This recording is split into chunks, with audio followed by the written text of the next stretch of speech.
Welcome to the dark world of scary stories. A place where every sound is a premonition of the unknown, and every shadow is a step into another dimension. If you're ready to open the door to the scariest secrets, subscribe to the channel and don't forget to hit the bell, because the scariest is yet to come. Turn on the light and let's begin. The fog in the morning seemed special, heavy, and hard to breathe. The streets of the small town of Derry appeared empty, as if all living things had hidden from what lived in the dark. But the shadow that pursued them was far worse than any animal or person wandering the world. Derry hid its dark secret. From time to time, it seemed as if the town was breathing again, but this time, it was not the way the locals knew it. The streets that once felt familiar now seemed endless and alien, like a nightmare that would never end. If you stepped outside at night, everything was too quiet, and even the wind made no sound. No one stopped near the forgotten houses, and the windows with lanterns looked like the eyes of sleeping monsters. A new era of fear had begun in the town. A fear that had settled in Derry many years ago and had never left. And although everything seemed normal, danger lurked in every corner. One evening, during yet another storm, they met him. The clown. He came from the darkness, leaving behind only whispers and the smell of old latex. And from that moment, everything changed. The children of the town, despite all the warnings, could not help but be enchanted by his smile. His deep gaze and friendly voice seemed to call them, tempting them, promising an adventure and fun that couldn't be refused. But these promises were lies. He was different. He was a living nightmare, rising from the depths of the earth with a whirlwind of laughter and darkness. And no matter how hard they tried to avoid him, he was always there. It started with Jenny. She was sitting on a wooden bench near the house when her gaze stopped on a figure approaching her. The clown, moving in the dark, seemed amazingly real, but there was something improbable in his movements. He was not just a person, but a miserable sight created from nightmares. His bright colors looked unnatural under the evening light. "Hello, little girl," he said, approaching her. His voice was gentle, yet there was something eerie about it, like a frozen, unnecessary shadow. "Do you want to play with me? I know a wonderful game." Her heart began to race. She tried to look away, but for some reason, she couldn't. Something about the clown's appearance kept her in place. The horrific smile never left his face, and his eyes, full of emptiness, stared into her soul. I don't want to play," Jenny whispered, standing up and trying to walk away. But he quickly stopped her. "You won't play, but you'll be part of the game," the clown said. And in that moment, a look of panic appeared on Jenny's face. The clown wouldn't let her go, his fingers tightening around her neck so hard that she couldn't even lower her voice. Jenny tried to break free, but his hand, like an iron vice, tightened around her more and more. She could feel her heart pounding in her chest, as if it wanted to escape her body. Her vision began to blur, but she could still see him leaning closer to her face, his mouth stretching into a devilishly wide smile. "You don't even know how long I've been waiting for you, little one," the clown whispered, and his voice was like cold steel, pressing on her soul. His eyes began to glow red, like the reflection of burning fire, and everything around her began to dim, swallowing her. But suddenly, it was as if a blow, as if someone from another world had finally severed that silky nightmare. Jenny screamed, contorting her face in pain, but it was no longer her scream. It was the scream of a small child passing by, and whose footsteps seemed to immediately catch the attention of the one standing beside her. A young woman, blinded by fear and surprise, hurried to flee, grabbing her child. The clown, turning, made it clear that he had already gotten enough for himself. Meanwhile, the town began to be consumed by misfortune. Those who remained inside found it extremely hard to leave its bounds. And even if those who tried to escape could see freedom on the horizon, were they really escaping, or were they just continuing to be part of that invisible game the clown had already won? The fear in the air was so thick that it could be felt, like a cold fog wrapping around every street. The people of Derry tried to barricade their homes, close their windows, and turn their eyes away from the nightly nightmares that appeared. But everyone knew, this couldn't be avoided. His shadow left traces, and it was only a matter of time before he returned. At the school, where children once played together, there was now silence. Everyone was afraid to go outside, not knowing who would be next. Jonathan and his friends, although still young, could not remain indifferent. They saw how the town was turning into a ghost. And while everyone tried to distance themselves from the troubles, the boys felt they couldn't just sit and wait. They knew it was only a matter of time before the clown returned. One evening, when the sunset painted the sky red, Jonathan and his friends decided that the time had come for a fight. They gathered together in the old school, planning their first big trial, to meet the clown and understand why he had returned. Everyone knew it was dangerous, but the fear that lived inside each of them was stronger than any doubt. When they stepped outside, it was clear. The town was even quieter. The streets were empty, with no cars or people. Only the rain, quietly dripping, broke the silence. They moved forward, step by step, each of them peering into the darkness, searching for signs of where he could be. "Don't give up. We're not alone," Jonathan whispered, though he too felt his heart tightening with fear. But suddenly, they saw him. He was standing at the corner of the street, as if waiting for them.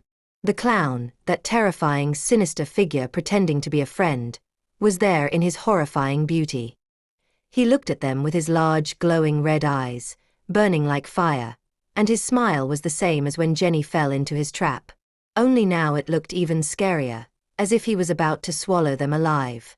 "Oh, how brave you are," the clown laughed, his voice deep and mocking. He moved toward them with such speed that they couldn't understand how he had gotten so close again. "I've been watching you. You should have stayed home. I have everything I need. And you do too. So why not join my game?" Jonathan felt his knees shaking, but he refused to break. He held a stick they had found, and though it wasn't much of a weapon, he believed their courage would help. His friends gathered around him, ready to stand side by side. "We're not afraid of you," Jonathan shouted, though his voice seemed weak compared to the clown's hollow laughter. "And I'm afraid of you," the clown replied, leaning closer. "Because you don't understand who I truly am. I am the shadow, I am the fear. I am everything you are afraid of, and I will always be here. I am your past, your worst nightmares. And this is just the beginning." And at that moment, he took a step forward, and the ground began to shake beneath the children's feet. The street they were standing on seemed alive, with deep cracks opening, revealing dark, bottomless pits from which rotten hands emerged, hands trying to grab the children and pull them into the abyss. "Run!" Jonathan screamed, but it was too late. The clown was already approaching them again, and with each step he took, a sense of endless fear spread. Darkness covered the town, and the one who was its master left no chance for escape. There was no more time for doubt or fear. All the children with Jonathan had already seen how the earth began to split before them, and from the cracks, terrifying shadows burst forth, like living creatures hunting. But even in the midst of this chaos, Jonathan gathered all his courage and turned to his friends. "Run! Don't stop!" he shouted, trying to keep in touch with them, but his voice drowned in the clown's hollow laughter. Everyone started fleeing, but they still couldn't shake the feeling that this darkness was chasing them. They ran through the streets, where every intersection seemed more and more terrifying. And then, Jonathan and his friends found themselves in an old, filthy square, where nothing could be seen except for the misty clouds that seemed to swallow everything around them. But they saw him again. The clown was there, standing right in front of them, as if he didn't care about their escape. His red eyes burned in the darkness, like lanterns, and his smile grew wider, as though ready to swallow them whole. "Think you can escape?" The clown's voice sounded like the crackling of old wood breaking into pieces. He reached out his hand toward the children, and they felt the ground beneath their feet tremble from his power. "This is your end. This is my town. You can't leave it. You can't escape." Jonathan didn't stop. He held on until the very last moment. At the final instant, he remembered a legend that had circulated among the children. A legend about how, once upon a time, A few brave souls had managed to defeat the clown by using his own weaknesses. Maybe it was just a tale, but in this nightmare, there was no room for doubt. He broke free from the clown's grip and, gathering the rest of his friends, dashed toward the nearest church, which they believed to be the only place still untouched. While running, Jonathan saw his friends trying to break free from the trap, but the clown was everywhere. He blended with the shadows, and with every step, he got closer. His laughter was full of wild pleasure, as if he had already gotten what he wanted from his terrifying hunt, and it seemed like he knew that there was no escape for these children. They reached the church, and the doors automatically opened before them, as if someone from inside helped them enter. It was strange, but they didn't have time to ponder. They hid inside, locking the doors. But even here, on the threshold of the sanctuary, it felt like the darkness was still trying to crawl into their refuge. They knew the clown wouldn't back down. Meanwhile, Jonathan studied the ancient records and symbols on the church walls. In one corner, he noticed something special, a secret mark that seemed otherworldly. It was a symbol that could free them from what haunted the town. Without hesitation, Jonathan tore an ancient sheet from a book and began drawing the symbol on the church floor, hoping it would help. "This might be our last chance," he said, wiping the sweat from his brow. Though they were all filled with despair, the other children began to help him, drawing lines and marks they thought could stop the clown. And then, as soon as they finished, something amazing happened. The lights in the church began to shine brightly, and everything around them was filled with an awful echo. They heard the clown laughing, but his laughter was no longer calm or self-assured. He was retreating. The shadow began to pull back. "You won't get rid of me so easily," he shouted, but his voice was already faint, as if something was draining his strength. The children stood in silence, not knowing if this was really the end or just the beginning of something new. And suddenly, on the threshold of the church, they saw only the dark emptiness that remained after the clown disappeared. The town was quiet. Fear had receded, but everything around them felt changed. Only one thing was clear: they hadn't defeated him forever.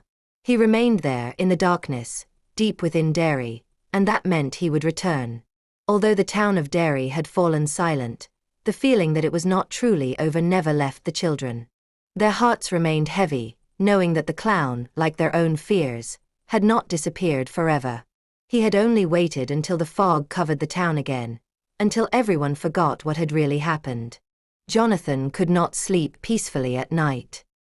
He woke up at the slightest sound, scanning the room as if something was still near. More than once, he felt as if someone was quietly smiling in the darkness. The clown might have been dead, but the fear he had spawned remained. The town seemed to wake up again, but in truth, it was dead. Ruined buildings, empty streets. It was like a curse that prevented the people from finding peace. Days passed, and Jonathan and his friends tried to return to their normal lives. But each of them felt the invisible weight pressing on their shoulders. They no longer laughed like they used to. They couldn't even trust their own thoughts anymore. And no matter how hard they tried to ignore their fears, nothing helped. One evening, as they gathered together to talk about what had happened, the feeling returned. Feared as soon as they sat around the fire, darkness once again engulfed them. They saw him, but this time, he was different. The clown stood at a distance, not approaching them, but his presence was so strong that it could not be ignored. "Don't think you've won," the clown said, his voice cold like winds from hell. "I am not just a nightmare. I am a part of your fear. And it will live forever in each of you." Jonathan and his friends felt the shadows close in around them, how the darkness crawled into their hearts. They wanted to turn back, to run, but their feet seemed to be glued to the ground. He was here. And it seemed like he wasn't going anywhere. "This is not the end, and it never will be. I will always be with you, in your dreams, in your thoughts, in your fear." The clown took a step forward, and before them, a massive dark abyss opened once again, swallowing all the light. But this time, Jonathan did not retreat. His eyes burned with determination. "We won't let you take our town again. We're not afraid of you." The shadows began to move around them, But Jonathan and his friends stood firm. They knew the clown could be terrifying, but they had their own strength. And though they were still children, they were ready to fight. And if they hadn't understood this before, they knew it now. The one thing he couldn't take away was their courage. And it was this courage that became their final weapon in the fight against him. The shadows retreated, and the clown disappeared. But one question remained: how long would it last before he returned again? And so, as darkness once again envelopes you, we say goodbye, but not for long.